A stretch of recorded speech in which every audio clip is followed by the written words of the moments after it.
Desmond Bane faces the Memphis Grizzlies. Kentavious Caldwell-Pope faces the Orlando Magic midway through the season. Has Desmond Bane been worth it? Absolutely. Today on Locked On Magic.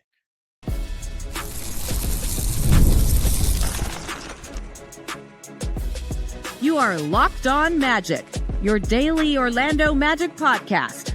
Part of the Locked On Podcast Network. Your team every day. And you are indeed Locked On Magic. Today is January 15th, 2026. My name is Philip Rossman. I'm the senior writer over at OrlandoMagicDaily.com, credentialed member of the Orlando Magic media since the 2012 season.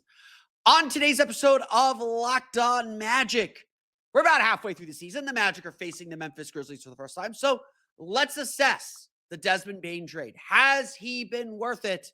The answer is unequivocally yes. I'll get to why, even though Bane isn't being fully optimized, fully used, is having a kind of a down season. I'll get to why coming up here in just a moment. Plus, we'll talk about the Grizzlies side of the trade and how Memphis probably previewed what they're going through now by doing the Desmond Bane trade. We'll get to that. Plus, Franz back in action on Thursday. We'll get to that coming up here in just a moment. First, we want to thank you again for making Locked On Magic part of your day every day, no matter when you listen to us, whether it's first thing in the morning, whether it's right when we upload. We truly appreciate you making Locked On Magic part of your day every day. We truly appreciate you being one of our Orlando Magic dailies, our everydayers who listen 5 days a week, who listen on the weekends when we do weekend episodes, who make us part of your regular podcast rotation, make us your first listen of the day. We truly appreciate everyone who's made the Locked On Magic community so great, and truly appreciate you all for helping make the Locked On Podcast Network the #1 sports podcast network. It's your team every day.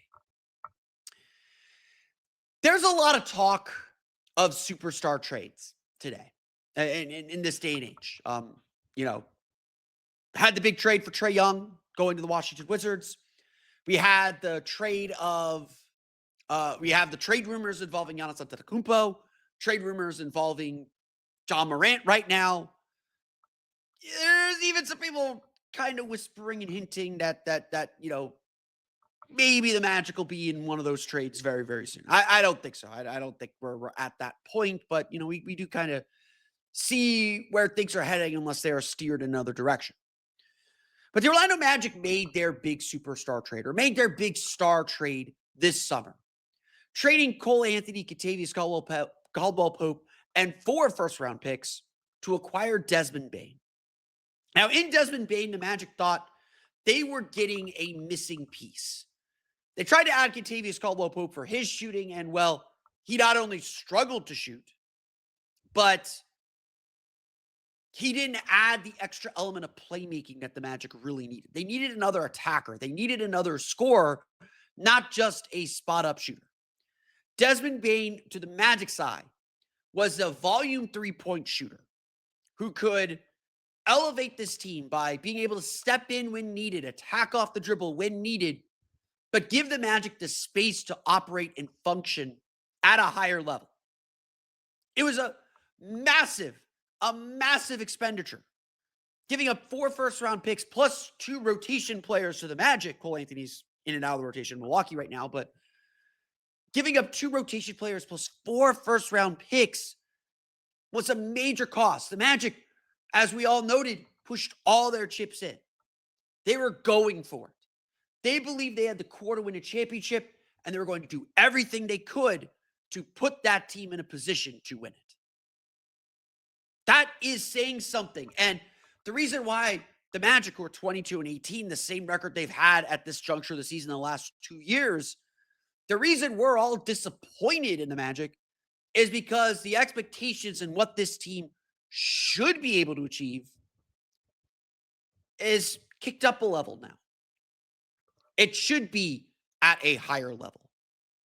It should be a lot better than it is. That is the challenge for the Magic now. That is what the Magic are focused on, what the Magic are trying to reach and trying to achieve. But as I've noted, while the Magic aren't where we want them to be, things could and probably should be a lot worse. That's the truth of the matter. Over the last 15 games, over the last 16 games, the Magic's offensive and defensive rating are among the bottom 10 teams in the league in both categories. And so the Magic are lucky to be 8-8. And we know, like, Franz Wagner, who's set to come back Thursday. We'll talk about that in a bit. That's going to help this team. Jalen Suggs, when he eventually comes back, he was spotted in practice. I have photos of him in my Getty Images file of him wearing a practice jersey. So it appears that he is practicing again. Or at least doing something in practice. I don't know if he's doing contact or what the deal is. We'll find out when the Magic get home. The Magic have a lot in reserve for the second half of the season. But as I did when I named Desmond Bane the MVP of the first quarter of the season, Desmond Bane is someone who has elevated this team. The Magic, we're not even sniffing the 3 seed, let alone the 4 seed, let alone the 5 seed, let alone the 6 seed the Magic currently sit in, tied with Cleveland at the moment. The Magic aren't sniffing any of these goals if not for Desmond Bane. Now, you might look at the raw numbers and say, like, okay, yes, Desmond Bane hasn't completely lived up to the hype. He's averaging the same 19.2 points per game that he averaged last year. But all of his other important numbers are down. 45.2% shooting overall, 33.8% shooting from beyond the arc. That is the lowest of his career. He's never shot worse than 38% in his career. 50.6% effective field goal percentage. Even 4.5 assists per game, which again, last year he's above 5, so it's not so far down. Desmond Bane hasn't delivered the shooting the Magic hoped for. Now, offensively, he's been pretty good at just about everything. He's in the 63rd percentile for points per possession in pick and rolls at 0.923 points per possession. He's still making 1 point. He's still scoring 1.092 points per possession on spot up shots. He's shooting, if I can find my numbers here, he's shooting 38.9%, 28 for 44 overall on spot up attempts. He's shooting off screens 3 for 14 from 3. So that's been a problem. Bane hasn't quite delivered the shooting the Magic hoped for. Now, he's been about average on catch and shoot shots, like I mentioned, about shooting 36% on catch and shoot threes. That's obviously not what the Magic brought him in to do. And if you're looking for something to, like, I know everyone wants to bang on Coach Bose. If you're looking for something to criticize Jamal Mosley for, this is it. They're not getting Desmond Bane the shots they brought him in to shoot. He's only averaging 5 3-point attempts per game, which is the lowest since his rookie year. So yes, there's a lot more left to figure out and find with Desmond Bane. Bring back Paolo, bring back Jalen Suggs, bring back Franz Wagner, and now Desmond Bane might get more of those spot-up opportunities, because the fact of the matter is the Magic have had to rely and lean on Desmond Bane's attacking and off the ball play more than anything else. This year, he is running pick and rolls 25.5% of his possessions, only spotting up for 17.1% of those possessions. Last year, spot ups were 16.6%. So the Magic are getting him more spot ups, but only 23% of his attempts were in pick and roll. Most of his shots came in transition, which again, he's okay at. The Magic aren't generating enough shots for him in the areas that he is supposed to be the best at. And a lot of that is because, yes, Desmond Bane's had to be on the ball a lot more. He's had to be an attacker more than a shooter, more than a complementary player. He's had to lead the way. And if there's one thing I think we can definitively say about Desmond Bane through 40 games, it's that he can attack, but you're not going to be super consistent if he is one of your main attackers, if you have to rely on him as an attacker for the majority of his points. It's good to know that he can do it. And it's good to know that you can still win while he's doing it, but you're not going to be an elite team doing that. And so, yes, the second half of the season is going to be about getting him off the ball more, getting healthy, putting him in those spot up opportunities, those catch and shoot opportunities, using his spacing, getting him out in transition as a trailer a little bit more. The Magic have had to put him on the ball. But Desmond Bane is worth it for one reason and one reason alone.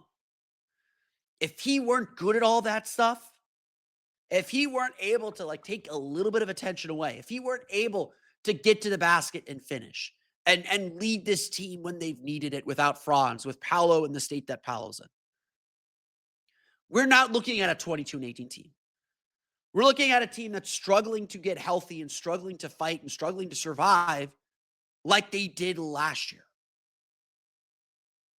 And so the fact of the matter is, Orlando is where it's at because of Desmond Bane. And at least for this season, Desmond Bane has proven worth it. Because now the Magic can achieve all those things that they've been talking about and want to achieve. And the hope is, as they get healthier, we'll see the better version of Desmond Bane. He struggled at the beginning of the season. He'll admit that too. He's been shooting it a lot better. The shot is starting to come around. It's about getting more of those shots and trusting that more and more and more and more. And that's going to come as this team gets healthier. So let's talk about the Grizzlies side of the trade, because I think it's important to note that while the Magic have not gotten all of Desmond Bane, what they gave away hasn't quite panned out either. We'll get to that coming up here in just a moment. I carry a lot of responsibility in my household. If something happened to me, there would be serious consequences. We have a mortgage. We got tuition. We got everyday bills. Those aren't going anywhere if something happens to me. And I know that's an overwhelming feeling, but I'm taking steps to protect my family by getting life insurance through Ethos. Ethos makes getting life insurance fast, easy, and 100% online. You can get a quote in seconds, apply in minutes, and get same-day coverage. There's no medical exam. You just answer a few simple health questions. You can get up to $3 million in coverage. Some policies are as low as $30 a month. And as of March 2025, Business Insider named Ethos the #1 no medical exam instant life insurance provider. Ethos has 4.8 out of 5 stars on Trustpilot with over 3,000 reviews. Protect your family with life insurance from Ethos now by going to ethos.com/LocdownNBA. In as little as 10 minutes, you can get your free quote and up to $3 million in coverage at ethos.com/LocdownNBA. That's ethos.com/LocdownNBA. Ethos.com/LocdownNBA. Application times and rates may vary.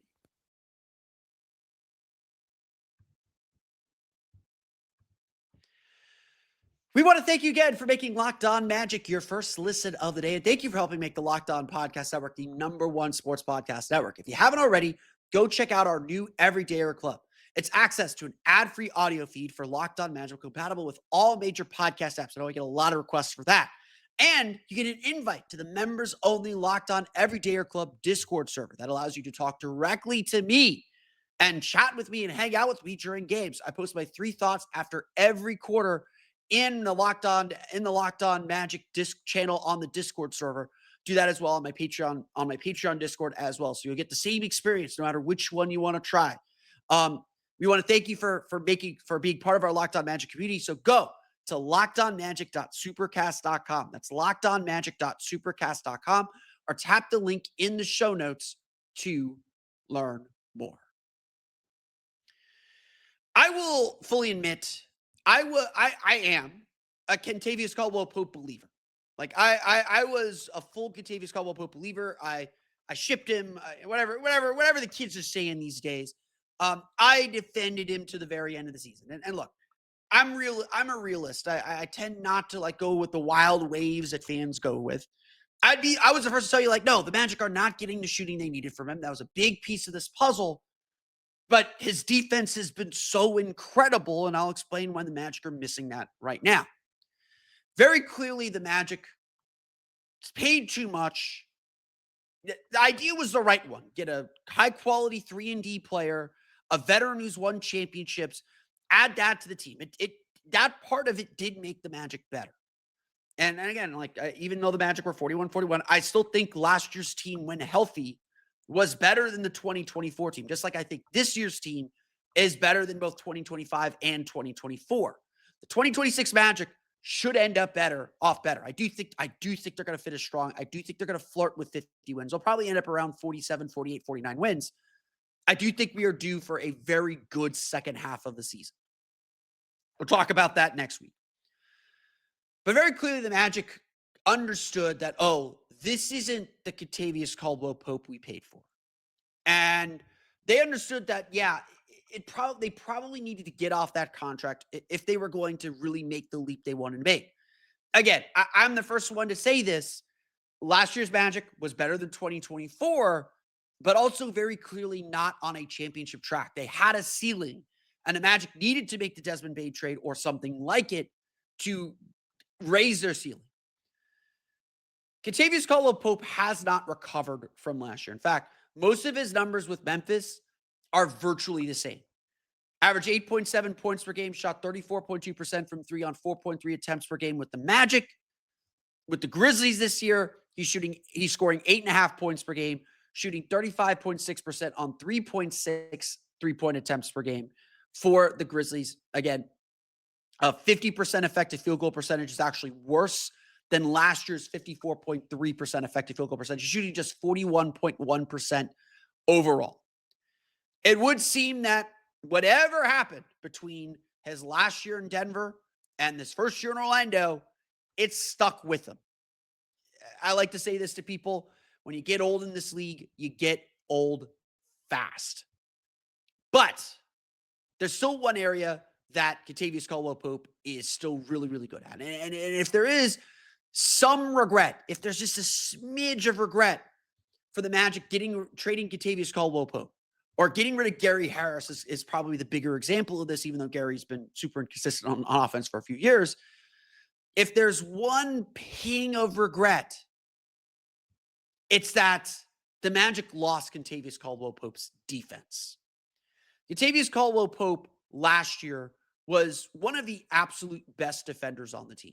Just incredible defensively. You look at his synergy numbers, which I'm pulling up right now. If you look at his synergy numbers, he was excellent guarding spot ups, excellent on pick and roll mans, just did all these little things defensively. Maybe not stuff that shows up directly guarding another player or kind of one-on-one, but just always in the right spots. You couldn't take Kentavious Caldwell-Pope out of the game because he was so switchable on defense. He just gave you a second guy to, when Jalen Suggs was healthy, he gave you a second guy you could throw at the best player to give Jalen a break and keep him fresh for the end of the game. So you just wear opponents down. Kentavious Caldwell-Pope helped make this Magic team go because of his defense. The offense may not have been there. The whole team's offense certainly wasn't there, but his defense made things go. When you compare Kentavious Caldwell-Pope to Desmond Bane, it's night and day. It's frankly no comparison. Bane is decent guarding pick and rolls according to Synergy. 58th percentile, 0.858 points per possession. He's poor guarding handoffs. He's okay fighting through screens, but Bane has a tendency to foul a little bit more. He isn't as good one-on-one. He's still, I think, learning some of the Magic's defensive rotations. He's been a little late on rotations. He's obviously not the same size lengthwise, which does matter a little bit. Bane has always been someone who fights and doesn't back down. And look, I do think defensively, we're seeing this team model more Mosley's Dallas defensive teams, which always finish in like the teens or upper tens in defensive rating, but then stepped up their game as the season went on. And again, that is something I am betting on as well, that the Magic will get better defensively as the season goes on. That we haven't seen the Magic's best defense, that they are going to, I don't want to say flip a switch, but things are going to click for them come March. Late February after the All-Star break, that's when I think we'll really see this team lock in, when they can see the finish line and understand, we have to do X, Y, Z. The 3 seeds there for the taking, the 2 seeds there for the taking, maybe the 4 seeds certainly there for the taking. I do think we will see this team lock in and have a stronger finish to the season. But again, we will see. We will see. The Grizzlies side of this trade probably hasn't worked out how they hoped. In fact, it does kind of feel like the Grizzlies traded Desmond Bane, were willing to trade Desmond Bane, and they got a king's ransom for him. So again, you act early, you get the rewards for it. Very, very clearly, Grizzlies were open to this trade because they didn't want to pay the tax for this team. And they sensed they were at the end for their group. The fact that they're now entertaining offers for Ja Morant, and the fact that they're probably going to get more for Desmond Bane than they did for Ja Morant. There's even some whispers and some rumors that they might be open to trading Jaren Jackson Jr. It feels like the Desmond Bane trade was the first domino in a, well, if this doesn't work, we can jumpstart our rebuild. We can kickstart our rebuild. We got some nice young players. Go find a star in the draft again. Got a ton of draft picks to play with. Let's move forward from there. And unfortunately, like, Kentavious Caldwell-Pope isn't that kind of a game changer. Well, it's hard to be that kind of a game changer when your star isn't playing, isn't trying to play. Is frankly, whatever you think a drain on the offense Paolo Banchero is, go look at Ja Morant's numbers. The Grizzlies have like a 107 offensive rating with him on the floor. That dude right now is making the Grizzlies worse. The Grizzlies will be tougher to play Thursday because Ja Morant is not playing. I'll say that, and listen to our friends at Locked On Grizzlies. I know they talk all about the injuries that they're going through right now, because they are going through a lot of them. Like there's no sympathy for the Magic, and like, oh, you're getting your guys back. That's great. We wish we were too. The Grizzlies, there may not be a winner in this trade. The Magic only win this trade if they get to the next round, if they get to the second round, if they're perennially contending in the Eastern Conference. And again, like, 1 year isn't going to be the judge of that. You know, I think we can all sense that if the Magic lose in the first round this year, they're going to make some changes, and it probably won't be to the roster. Like, let's be real. You know, I'm a Mosley guy. I do think Jamal Mosley's getting a rough shake, and I think I think there's things he needs to do better. But the Magic losing the first round, like, yeah, we're probably looking at some shifts in some uncomfortable places. Like, that's just the fact. That's just the basics of this. And so the Magic side of the trade is very undetermined. That is completely results determined. I don't know what Grizzlies fans or what the Grizzlies ultimately wanted to accomplish with the Desmond Bane trade. If the goal was to jumpstart their rebuild or try to do a both paths, then they've jumpstarted their rebuild, and we'll see what they do with those draft picks. They've already used a couple of them. Like, we'll see what they do. If the Grizzlies were really thinking, oh, we're going to contend or we're going to be good, and this happens, then it's a disaster. This may be a trade where nobody wins, or who wins is determined on stuff that happens long after the trade happens. And again, like, the Magic's goal is they want to compete for a championship. If the Magic aren't competing for a championship and paying second apron money with everything they gave up, yeah, that trade it's not going to be Serge Ibaka trade bad, but it's going to be bad. And how the Magic dig themselves out of that is going to determine the next decade of the franchise, or the following decade of the franchise. It's a huge risk that Jeff Altman did. It was a right risk. I still believe that. And again, the point of this episode, the point of the first segment, the Magic are where they're at because Desmond Bane is so good. May not be everything the Magic want. He may not be having the greatest season in the world, but the Magic are still we can still have this conversation that, oh, the Magic are right where they need to be. Not where they want to be, but where they need to be to still accomplish these goals. The Magic are still right there. And that's because of Desmond Bane. And so we will evaluate this trade again at the offseason. We will evaluate this trade years down the road. We'll evaluate this trade until Desmond Bane is no longer on the roster, or until this era of Magic basketball ends. But Orlando right now seems like they're in better position to accomplish their goals than Memphis, depending on what you think Memphis's goals are. Let's dive into Thursday's game then. Let's talk a little bit about what to expect for Thursday's game, because Franz Wagner is back. We'll get to that coming up here in just a moment.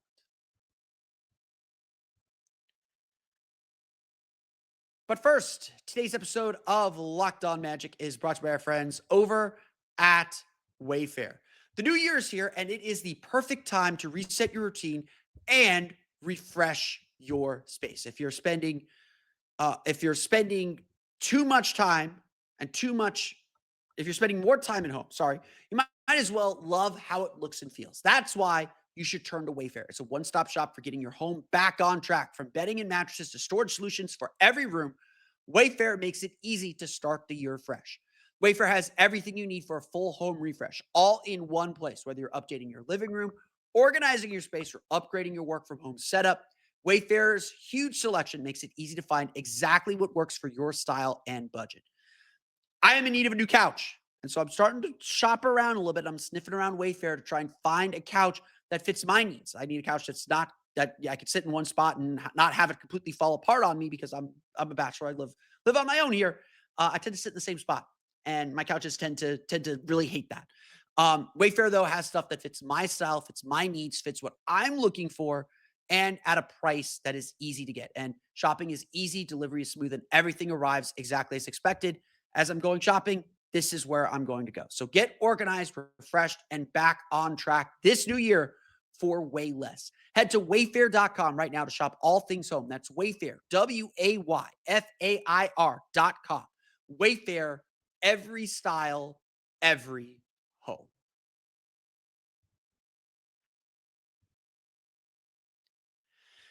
The big day's finally here. We have finally made it.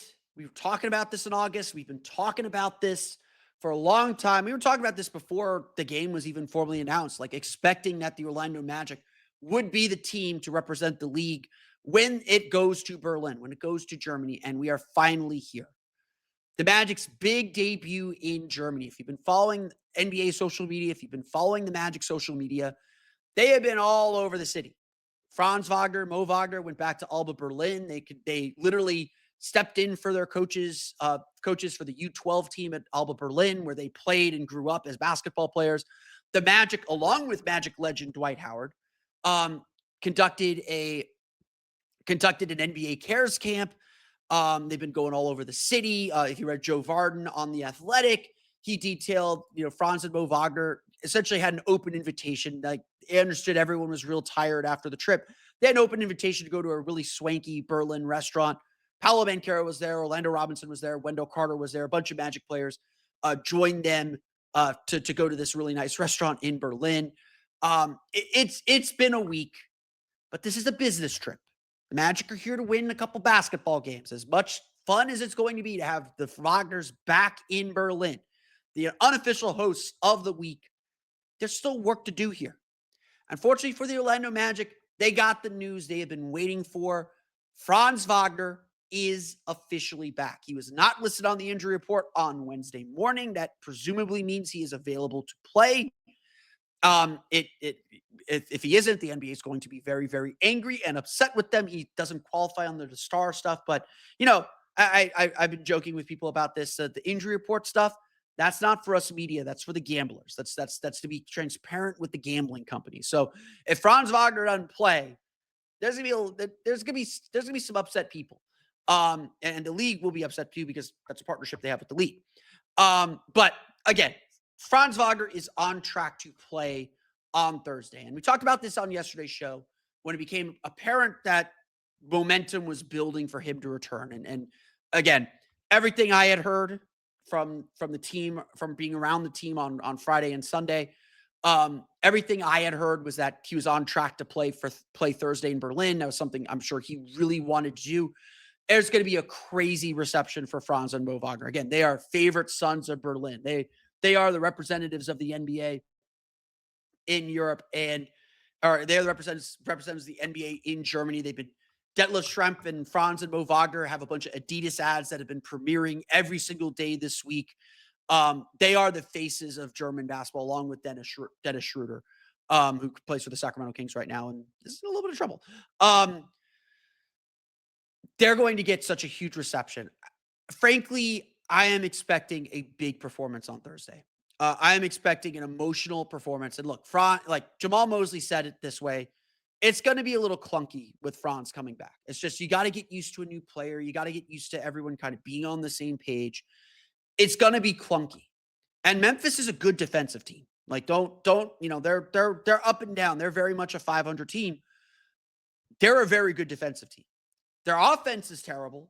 And ultimately what this game is going to come down to is whether the Magic play defense at the level that we're accustomed to or the level that they've been playing at recently. If they play the way that they're playing recently, this is a coin flip game. Anything can happen. If they play defense like they've had 2 practices to sharpen up their defense. And so typically you hope that you get a couple practices and you sharpen some things up. You're able to like kind of fine tune some things. And honestly, that's more important than anything else that's coming out of this week as the Magic practice Tuesday. They practice Wednesday. They'll practice again Saturday, just because it's NBA availability. So they're going to force them to practice Saturday. They're going to come home on Monday. They're going to practice Tuesday, Wednesday. I believe, no, they're not practicing Tuesday. They're going to practice Wednesday, and then you get another game Thursday. Maybe that Thursday game against Charlotte will be a little jet laggy, but I would say this. I do expect the Magic to be sharper defensively. Having Franz back, if he is anywhere, and knowing Franz, he's ready to go. Having Franz back is going to make this team immeasurably better on defense. Not as immeasurably better as they would if Jalen Suggs were playing, but that's going to make them better on defense for however long he plays. It's probably going to be about 20 minutes, maybe a little bit more than 20 minutes. I expect, though, that there will be this surge of emotion and this surge of adrenaline. And if the Magic handle that the right way and get off to a good start, I feel like this is a snowball rolling downhill. This is a Magic home game. Not just because it's one on the schedule. This is a Magic home game. They're going to be cheering hard for the Magic. In fact, challenge to the Kia Center crowd on Thursday against Charlotte 1 week from today. You got to bring that energy that the Berlin fans are going to bring. And I know that's tough to do for a random Thursday game in January, but this is the kind of energy I'm expecting at Uber Arena on Thursday. And if the Magic can get off to a good start, if they can harness that energy, if they can keep that energy up, whether it's Franz having a good game, getting some buckets early, I think the Magic should work to get Franz some buckets early. If it's Mo getting his stuff going when he comes in, because he's going to get a wild reception as well. If it's Tristan da Silva, who I think will also get a good reception, being from Munich, not from Berlin, Tristan da Silva gets going, that's going to lift everybody up. And it just may be one of those games that the other team doesn't have a chance. Like, no offense to Memphis. Like, I respect Memphis. Those guys play hard, and they're going to play hard in this game. And the Magic have to match and exceed that effort. But I do think the energy in the building is going to allow them to do that and give them a lift like they do when they're at home for a big game. And so it starts with Franz Wagner. Like, Franz is going to play. He's going to look a little rusty. Things are going to look a little clunky. He's going to find his way. But when Franz has his first big scoring burst, that's going to be when the Magic need to make their run. That's when the Magic need to kind of really lock in and take control of the game. I do think the Magic are going to win. I think we're going to break that streak. We're not going to have to talk about this win-1, lose-1 streak for a little while, I hope. Hopefully it starts a nice little win streak. Magic got a couple games against Cleveland. I'd like to see the Magic win 4 of the next 5. I like Magic see the win the next 4. Like, take care of your home court, take care of these 2 games on the road, take care of this business trip, beat Charlotte, beat Cleveland. Then we'll talk about playing at Cleveland, and then you got at Miami. So really, like, 5 of the next 6 would be really, really, really nice. Then you get a tough road trip. And then you get a home game against Toronto, and then a tough road trip to Oklahoma City, San Antonio. So got that coming up too. This is a big opportunity. Just plain and simple. This is a big opportunity for the Magic to really get momentum and to ride this momentum to be the team they want to be. It starts with getting Franz back. And so as much as I can say this, it is mid-January. This is a must-win game. Take care of your business. Enjoy this moment. Give these players, give these fans a reason to celebrate. Because if you give them a reason to celebrate, they're going to give you a reason to celebrate. They're going to lift you up and get you to that finish line and get you to a big win. The Magic and Grizzlies tip off at 2 p.m. Eastern time. That is 8 p.m. in Berlin. Game is on Amazon Prime. It is also airing locally on FanDuel Sports Network Florida. We'll have complete coverage of that game after it concludes here on the pod. The pod will be out early. I'm going to get that out probably around 7 o'clock. So 7 o'clock Eastern time. So be prepared for that tomorrow. But that's going to do it for me today. I want to thank you all again for listening to today's episode of Locked On Magic. Of course, find me on Twitter at PhilipRR_OMD and on Blue Sky at PhilipRR. You can subscribe to the podcast on Apple Podcasts, Stitcher, TuneIn, Himalaya, Google Play, Spotify, Odyssey, and all the formats you download podcasts to your podcast-enabled listening device. For the latest, you can check us out on YouTube as well. Just search for Locked On Magic. For the latest on the Orlando Magic, be sure to check out OrlandoMagicDaily.com. You can find us there on Twitter at OMagicDaily. And for even more Orlando Magic content, be sure to check out my Patreon page, the Orlando Magic Hub, at patreon.com/Orlando Magic Hub. There you will get an extra article every day. I'm going to write about the Desmond Bane stuff on there, provide a few more facts and figures on that. Plus you get access to the Discord server for my Patreon page, Patreon page there. All that stuff helps fund my work. It helps fund my ability to travel for the playoffs, travel for road trips later in the season. I am beginning to plan, and we'll probably book a couple road trips coming up here in March. I'm planning the Miami-Atlanta trip for sure. I am tentatively planning the Milwaukee-Minnesota trip, the Minnesota-Milwaukee trip.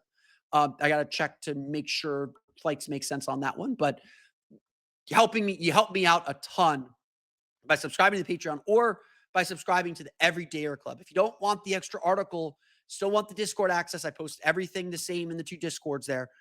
You want the Discord access, you want all that, go to, you subscribe to our Everydayer Club. You get the ad-free podcast as well as Discord access through that as well. If you subscribe to the Patreon, you get an extra article from me every Monday through Friday as well, minus holidays. I'm not going to post one on MLK Day. For those of you on the video, we're going to send you the first ever 24/7 national NBA YouTube channel. On audio, make sure you make your second listen, the NBA Game Night on Locked On NBA. That's going to do it for me today, though. I want to thank you all again for listening to today's episode of Locked On Magic. We'll be back tomorrow, like I said, to talk about the Orlando Magic's game against the Memphis Grizzlies. Until then, for Orlando Magic Daily and Locked On Magic, this has been Philip Rossman-Reich. We'll see you all again next time for another episode of Locked On Magic.